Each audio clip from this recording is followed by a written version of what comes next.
She, that first day, said to me, "I had you 6 hours." And mother came back and said, "Well, this will never be discussed again."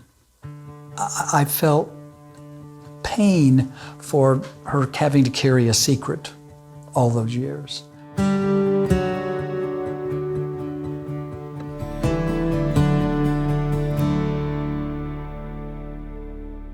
I have two stories about my adoption. I was told as a youth that I was born in St. Louis, and that always made kind of sense because I grew up in a very small town about 70 miles away. But when I was a senior in college, I asked my mom to send me my birth certificate, and I got the birth certificate, and it said birthplace and said DeSoto, Missouri. When I got home for spring break, I had barely walked in the door. My mother said, "So, I've got the appointment all set up. You're going to meet with the social worker." I walked in, and she had a stack of files in front of her and said, "I'll tell you everything but name." And I said, I'm not sure if I want to know anything.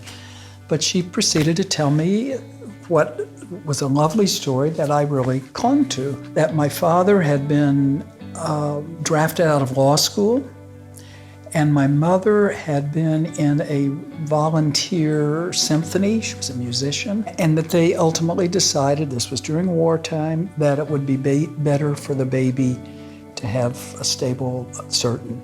And so I walked out feeling good about the thoughtfulness and that they made the right decision. So that's the story that I had for all the years.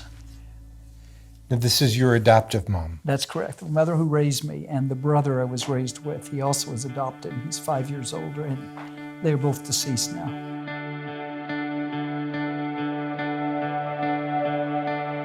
I got to the front door, and she opened it before I even knocked. And here she's standing, and she said, "Well, don't you want to sit down?" And I said, "I think I'm a little nervous." And she said, "I am too." So with that, I sat down, and I told her that I just wanted her to know that things went well, and I mentioned DeSoto a couple of times. And she finally said, "What are you talking about, DeSoto?" And I said, "Well, that's when I was born." And she said, "You were born right back here." And she pointed through her house, and she was not living in St. Louis. Her father was not a veterinarian. None of that was true. So she proceeded to tell us that soldiers would come down to these little towns where they'd put on dances for them. And this guy came down, and she said at one point, "I danced a little long." I thought, "I guess you did." And it was her first experience. She wasn't even sure quite what happened and whether or not she was pregnant. But her mother called the doctor. And so I was born in the front bedroom of the house right behind us there. She, that first day, said to me, "I had you 6 hours." The doctor had left after the delivery, and mother came back and said, "Well, this will never be discussed again." She said I was a bad girl. And this is 60 years later, she still remembered that feeling. I felt pain for her having to carry a secret all those years. The circumstances of 1944, small town, Midwest, conservative religious, were such that my mother had no other choice.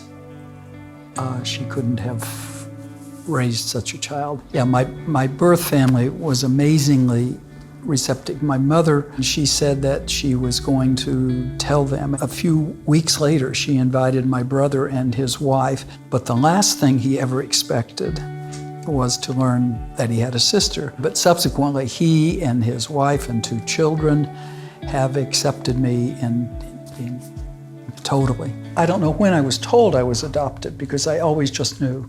I used to laughingly say they must have whispered in my ear in the crib many times, and it just took. So I never recall being told. I thought it was quite cool.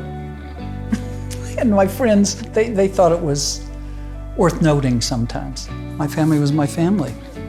That I was adopted was a tiny little asterisk over here. I see all of the changes and the open adoption being so much more common now, and I think my own experience was such that my my sense of who my parents and my loyalty was to my parents, not my birth parents, and that I don't know how I would have been able to manage and open with loyalties, connections in more than one place at one time.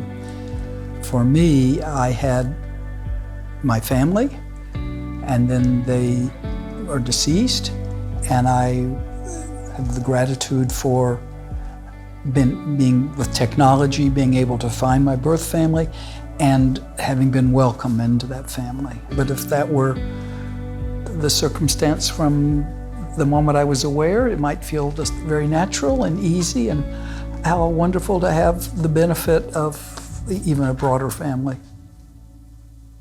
I would share that for me, to be able to have a story to share has been a wonderful experience, and my being able to share it has been therapeutic for me.